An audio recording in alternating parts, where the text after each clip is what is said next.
Welcome to the bond with nature. So there is a book in the Bible called Numbers. And in the second chapter of that book, in the 8th verse, there's a couple of interesting things. If you're reading the King James Version, it reads Numbers 21 verse 8 reads, "And the Lord said unto Moses, Make thee a fiery serpent, and set it upon a pole, and it shall come to pass, that every one that is bitten, when he looketh upon it, shall live." But in a more modern English version, like the New International Version, it's translated this way. Numbers 21:8 says, "The Lord said to Moses, Make a snake and put it on top of a pole, and anyone who is bitten can look at it and live." So why are we talking about that? It's because the version of a snake in different cultures is either good or bad, but the snake didn't do anything to warrant that.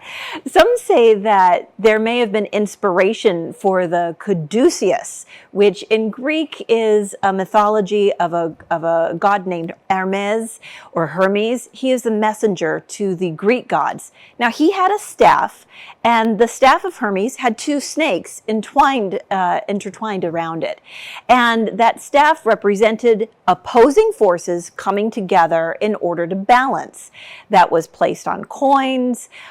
In Turkey, it was used as a symbol from Sardis, which is now Turkey. And around 1902 in the United States, the United States Medical Corps adopted a version of this as its symbol. And in 2014, the Surgeon General received permission from the medical department in order to adopt a very formal medical corps AMEDD, or the regimental insignia. Today, the U.S. Army Medical Corps, or the AMEDD, looks like a pole with a couple of snakes. You'll see when you look at the symbol, there's a couple of different elements. Silver, being a silver shield, represents truth and valor. And this is what looks like the United States flag on the left side, and in the 20 states which were in the Union in 1818, which is the date that the medical department was established. The red represents courage and sacrifice, and the green also represents hope and aid, which is perfect for when you're describing a medical corporation, right? It's also reflecting the official association of the color green, which is used by the U.S. Army officers in the 19th century. Now, the staff shows what's called a rod of Asclepia, which is a green staff entwined with a green serpent. And this is in reference to the rod which was used by the Greek gods of medicine and healing. And of course, there's a rooster, which could be the symbol of a Greek god of medicine, moving towards the left, meaning you're looking backwards. This all symbolizes the department's motto, which in Latin is Experientia et Progressius. Now, I am not a Latin expert, so I'm sure I mispronounced that, but essentially it means experience and progress. So you look backwards to see what worked and what didn't work in the history, and you look forward to making that type of progress. So the rod of Asclepia, which is the Greek god of healing, is a single snake wrapped around a rod or staff. And the symbol of a snake shedding its skin actually represents healing and renewal, which is why there are some medical professions which have adopted it as their symbol. So why are we talking about snakes and what they represent in medicine? Because like any creature, it's neutral. It can either be good or bad depending on how you view it and how it's treated. So in one culture, it's a bad thing. In another culture, it represents healing and hope. When it's in the wild, snakes are something you probably should avoid. And if you're walking your dog, how do you tell your dog how to avoid a snake? See, if you're a human, you can use language, the spoken language, or you could use body language and just stop or pull them back if you happen to see a snake, because you don't know if the snake out in the wild is neutral or dangerous. And so you don't want to risk it. You want to be you want to take precautions, and so you want to avoid that snake. But a snake is just any other creature. But just like the balance with two snakes, it's important to be prepared for potential dangers if you're thinking about taking a long hike out in the middle of the countryside and you don't know what the wildlife brings. So Tabitha, of all big canines, has a training center in Southern California, and she specializes in training canine companions to thrive in rural environments or places with lots of places to explore. So originally she came from Canada, and then she has roots in the Coachella Valley Dog Club. And then she and her partner, who are best friends, wanted to focus on big dogs. And they got 5 acres in Sky Valley, California. And there they have a compound which tends to dogs and the training of dogs. So ABC, or All Big Canines, not only helps to train your dogs, but they also are very active as far as rescues with shelters. They want to help and offer resources in order to reduce the number of animals given to shelters, like the Esperanza Second Chance Sanctuary. These people are members of the Pet Professional Guild, the Behavior Education Network, the International Pet Boarding and Services Association, and the CCPDT, which is the Certification Council of Professional Dog Trainers. So they have a myriad of other types of credentials, including the IAABC, which is the International Association of Animal Behavior Consultants, in order to obtain these certifications so that you know that when you are working with them and a dog, that they are well trained and can bring current expertise in the latest technologies and training methods to make sure that you are the benefit and the recipient of that. So the IAABC certifies about 650 animal behaviorists across the globe. So this group offers dog training, dog obedience, rallies, trick training, and also service dog training, as well as behavioral intervention, which means if your dog is behaving poorly, then you can rely on them to help address it. They can even train a dog on IPO, which happens to be a sport which challenges dogs in certain levels of obedience and tracking and protection. So this was a sport that was originally developed for the German Shepherd. But it has now grown into a more popular sport for working breed dogs. And it was first held in Germany around 1901. And they have a variety of international sports and competitions. I believe IPO actually stands for Prüfungsordnung, which is a German word, and it offers 3 levels of mastery of the types of things that you need to prove. So whether it's navigating open, wide spaces or just learning basic valuable skills like tracking or herding, whether it's sheep or your own children, this is something that Tabitha can equip dogs with the right tools and can help you as the human to learn those tools in order to have that better bond with your big dog out in those rural areas.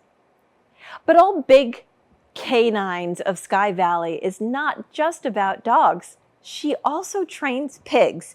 So if you happen to have a pig that requires some training, she can help you with that.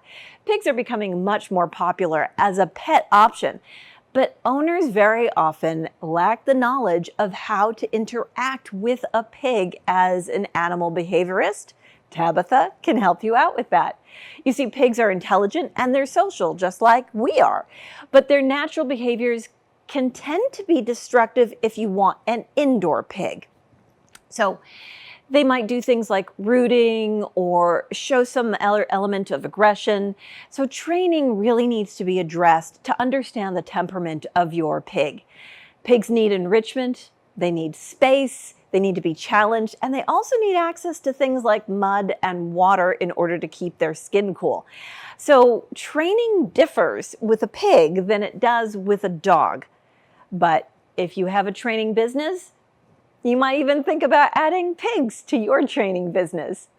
But let's learn a little bit more from All Big Canines, or ABC, and learn about how to build a better bond with either your big dog that's going to be out in the rural area to avoid snakes and other sorts of bad things that might be out there in the wilderness, to learning about your pig and their companions.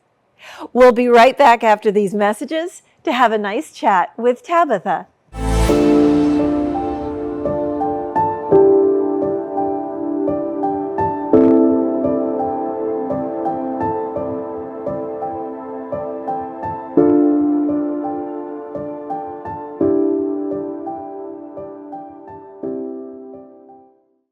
And welcome back. I think we have Tabitha on the phone. Tabitha, can you hear me? I can. Oh, fantastic. Well, I wanted to say, first of all, thank you so much. But we are all really interested in learning about how you got involved with snake avoidance training for the dog. Could you touch a little bit on that and let me know what triggered you to actually start learning this and becoming an expert? So I live in the Palm Springs, California area, Okay. and we live in a conservation section, which is the Coachella Valley Multi-Species Habitat Conservation Plan. And with that comes a lot of wildlife, a little more than I think some of our other rural areas would be inclined to have. Okay.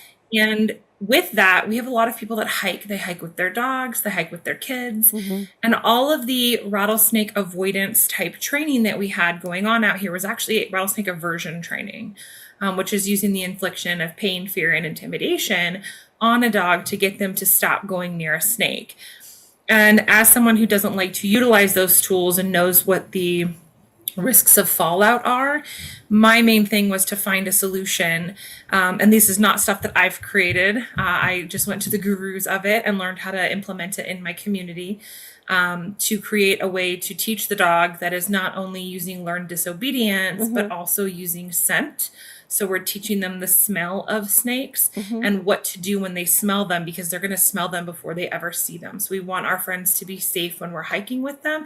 But we really want to make sure that we're teaching them how to actually avoid the snake and not just teaching them to avoid the visual stimulus or the close proximity with the threat of punishment. So are you saying that an untrained dog would be curious and would want to move forward and investigate whatever that snake thing might be because it's new and interesting, whereas a trained dog would ignore that instinct and back away? Yeah, a lot of times when snakes are moving, they're moving around very similar to how we would use a toy, and it can engage a little bit of their prey drive and make it really fun. And so, especially if you start shaking a rattle at them from the snake's tail, it can be extremely intriguing. So, we don't want dogs to poke their head in a bush to go, what's that smell, or what's that sound, or what's that movement, and get bit. So by teaching them not only about what the visual of a snake looks like, but also what the sound of the rattle looks like and what the odor is, and that all of those things mean go away from it, we do so using games and specific behaviors that we can teach them to turn around and walk away from. So how old can a dog be, or how young should a dog be when you start this sort of training? It sounds like it's a bit involved. It is involved. There's steps to it, and it doesn't necessarily mean that you couldn't start a 10-week-old puppy on this, because you're teaching them specific cues, and then you're pairing those behaviors that come from those cues to the visual of the snake, the sound of the snake, and the smell of the snake. And is there any other wildlife that should be handled differently than what the instinct would want it to do? I mean, so that's going to be things like your rabbits, your squirrels, some of the birds that we have out here. But you don't want to avoid a rabbit, do you? Or we don't necessarily want to avoid it as much as we want to avoid our dog chasing it. I see. Are very sensitive, and so they can. So, but what if you wanted to do some hunting with your dog and you wanted to get that rabbit? Is that something that you could do? You can absolutely hone that drive for that dog. I personally don't do hunting training or gun dog training. Okay. But there are force-free trainers across the U.S. and North America in general that do that. So, so branching off out of dogs, how did you get involved with pigs? Could you tell me a little bit about that? So I grew up in a rural part of Ontario, Canada. Okay. And we had pigs all over the place, and I loved them from the time I was a kid, and I always wanted one. And I used to joke that one day I would get my own house and I'd get my own pig. In the meantime, I had people come to me and say, hey, we have a pet pig. we need help training it. And there's no such thing as a pig trainer, even still, like in the sense of like going to the Pig Trainer Organization of America. Um, to find someone. But we do have research. We do have studies that have been done on pig behavior. Hmm. We do know learning theory applies to all mammals. And so I said, hey, you know what? Let's have them come to class. We'll make sure that we make it safe so that the pig's not stressed. They have their own space. The dogs are able to have enough distance that they're not going, what is that? Hmm. And we taught them. And so I had about 6 or 7 different pig group class clients, and then had a few one-on-one clients, and then I got my first pig. So, how is the training technique different when you're dealing with the temperament or personality of a dog versus the temperament of a pig? So They we all need know that different pigs things. like food, Okay. and that's how they get so large so fast. But pigs don't necessarily have the impulse control that dogs do. Oh, And sometimes we see interesting. like our dog mad dash for like a wrapper on the floor, and we're like, Hmm. oh no, that's not great. Well, your pig will push you out of the way to get that wrapper if Ah. they want it.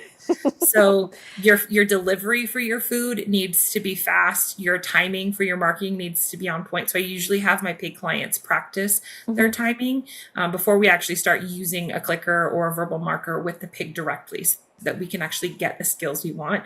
And a lot of the time that we start out, especially if we're already dealing with those behaviors where they want to just come and snack away or kind of climb up on you to get their food, we work on boundary games such as spatial awareness using a hula hoop, so that if they Wait, stay did out of our did you say general that you space. teach your dogs or you teach the pigs to hula hoop? Is that what you said? It's called a spatial awareness activity using a hula hoop.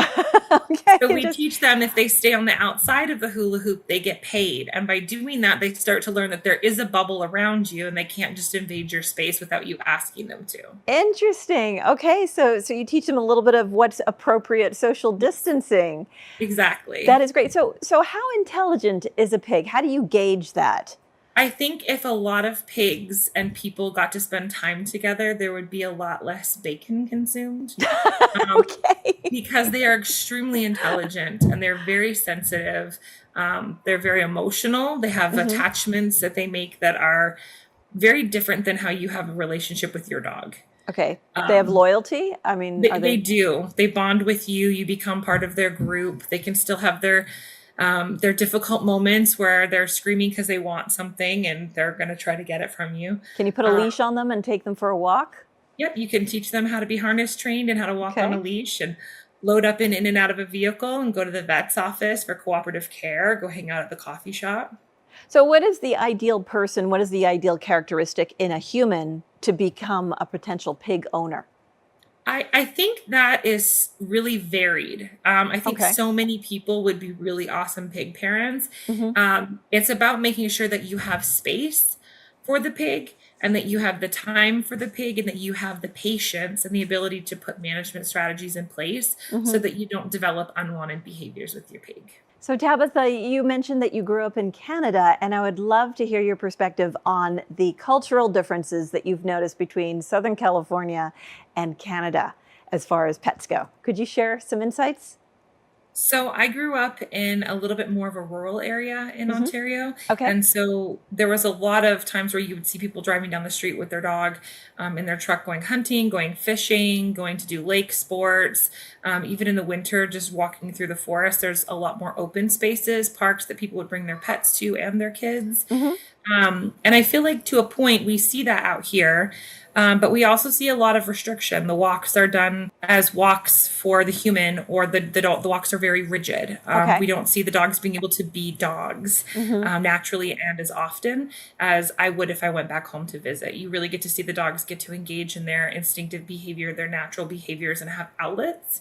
And so while you might still see some behavior issues that are related to not having needs met, I feel like that can actually be something that, at least in this area, I find to be more often that needs are not being met just because of how we raise dogs. So, your desire to originally be a vet and then transition into being a trainer, how did that happen? Was it because of that need that you just explained? That you see that Um, there's Yeah, so I wanted to be a vet, and I was working as a vet tech or veterinary assistant at a practice in Palm Desert. It's been closed for a while. Mm-hmm. But the vets there were fantastic. And my first day working while I was in high school doing my internship, Mm-hmm. we had to put 3 dogs down that were just behavior related. Oh, that And I must have had, been yeah, traumatic.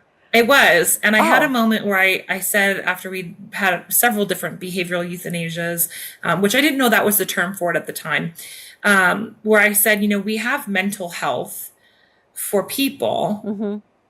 Why don't we have it for dogs? And that is when Dr. Interesting. Klages told me, I think that you need to look at behavior because there's nobody out here that's really doing a lot of that. And that would be a really great field to get into. So, And then so you became sort of a dog therapist, a dog behavioral expert, right? I started learning how to train dogs first. Okay. And then as I got more involved, I changed my methodology as I Mm-hmm. learned to do better. And through doing that, I actually got into behavior. So do dogs get depressed? Yes. And how do you handle that sort of thing? How do you, first of all, how do you identify a personality trait? How do you separate that personality trait from the instinct that's associated with that breed? And then what's your high level theory about dealing with any mental issues that dog may have? So whenever we have a dog that has a sudden change in behavior, Mm-hmm. that's going to be a recommendation to go to your veterinarian right away because it's usually Okay. signaling that we have some sort of underlying medical problem. Okay. So fighting an And infection or something.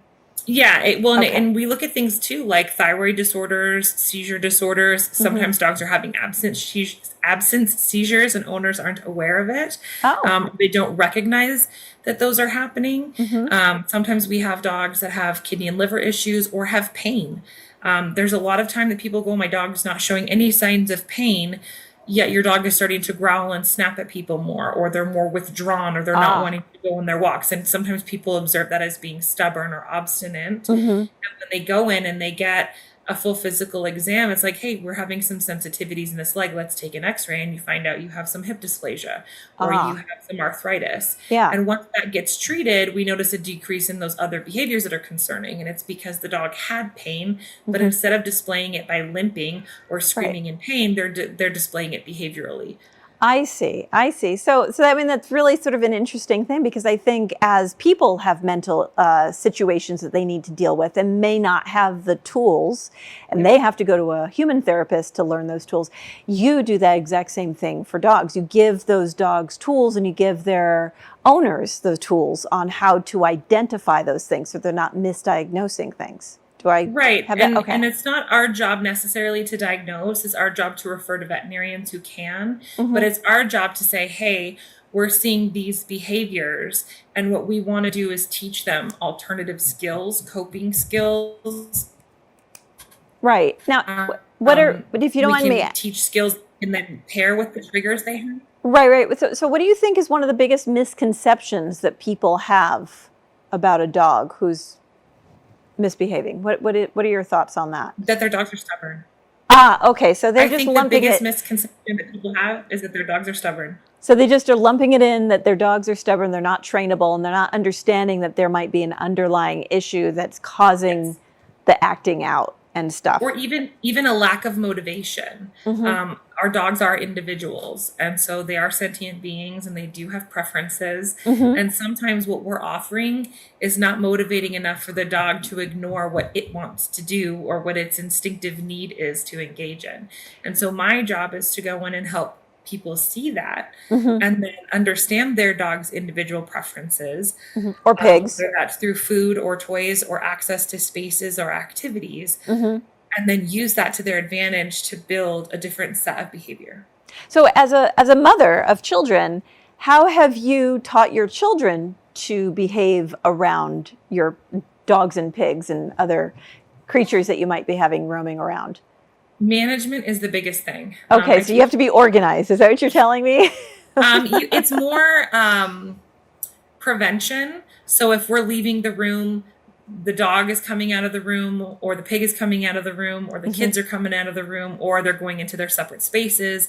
If you can't keep your eyes on everybody, then everyone has their own separate space. So be it the kids Okay. have their play space set up, the dog or the pig have their playpen set up. Hmm. That way you don't have to worry about somebody touching the animal wrong or tripping and falling or hitting them with a toy, Hmm. or the animal getting involved into something and then saying, oh, this is actually scaring me and now I can't see a way out of it without using my teeth. I see. I see. Wow. So you've really covered quite a lot of different things. And since dogs have different personalities and your oversight, your management, making sure everybody has their own space, do you mind if I ask, what are your thoughts on taking a city dog who's very comfortable with streets and traffic and all that and putting them into the country or vice versa? Do they need some sort of training to make that transition? Is it the environment that they live in, or is it more the breed that's more country appropriate versus city appropriate?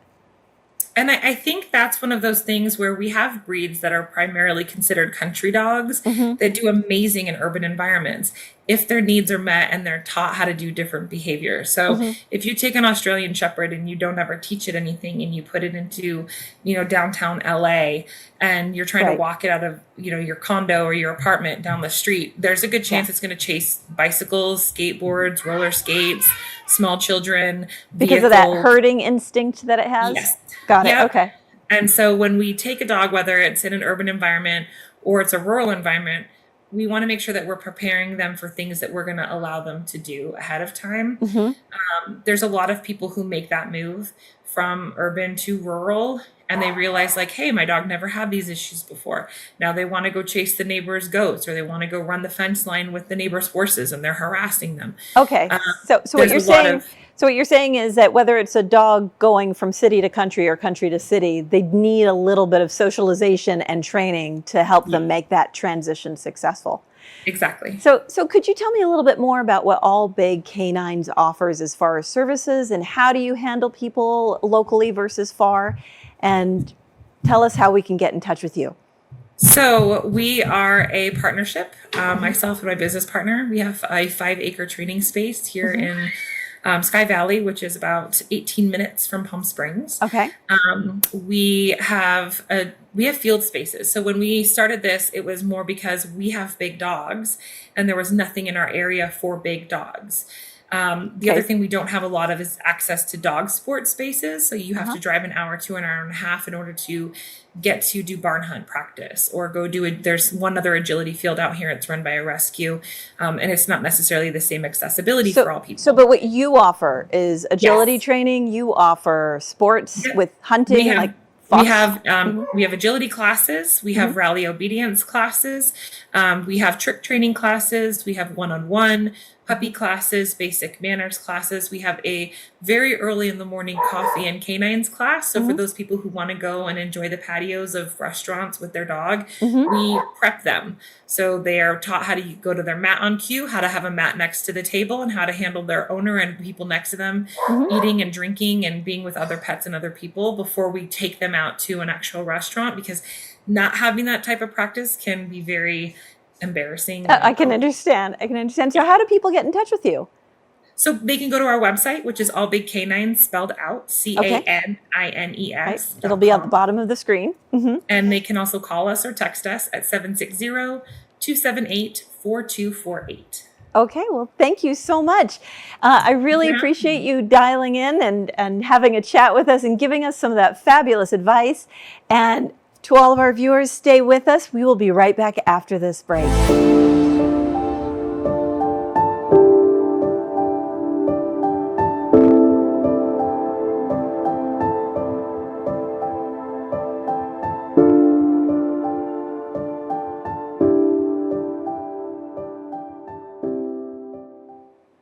And welcome back.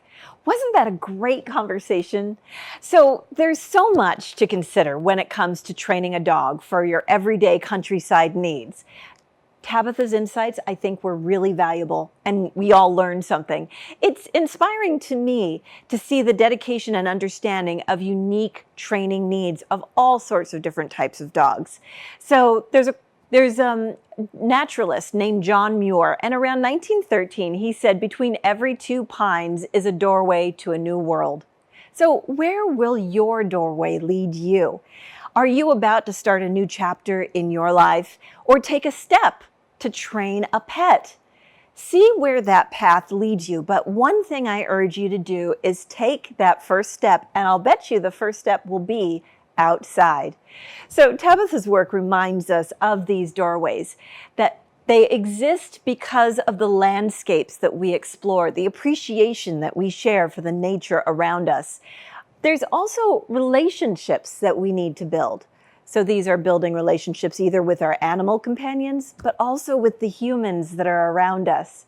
We want to build a bond with nature because it helps us to build a bond with our animals, which helps us to build a bond with our family and friends around us, and helps us to build a bond with a better community. So we all help each other as we move forward on this marvelous journey about embracing nature and the benefits and the lessons that it teaches us. It's all about connection. It's all about bonding. Each skill that we learn gives us more capability, and that capability helps us to train other people. So what we want to do is remember the lessons that we learned today to extend beyond just the countryside dogs. Learn those characteristics, those traits that we value as people. Things like patience, consistency, positive reinforcement.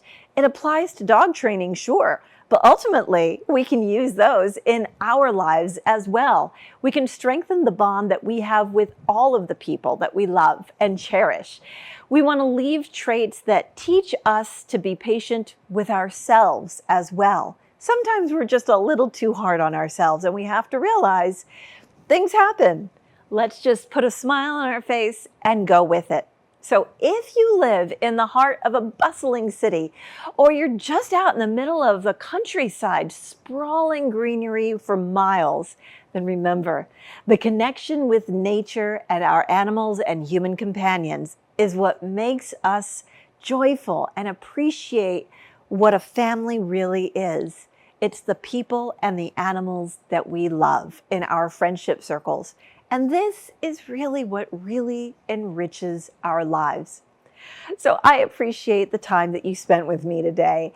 And thank you for letting me walk with you as we learned from all big canines and learned about Sky Valley, California. And I want to thank you so much for joining me today. I hope you take a step outside to explore and cherish the connections around you. I hope you have a wonderful rest of your day and make friends along the way. Until we bond again.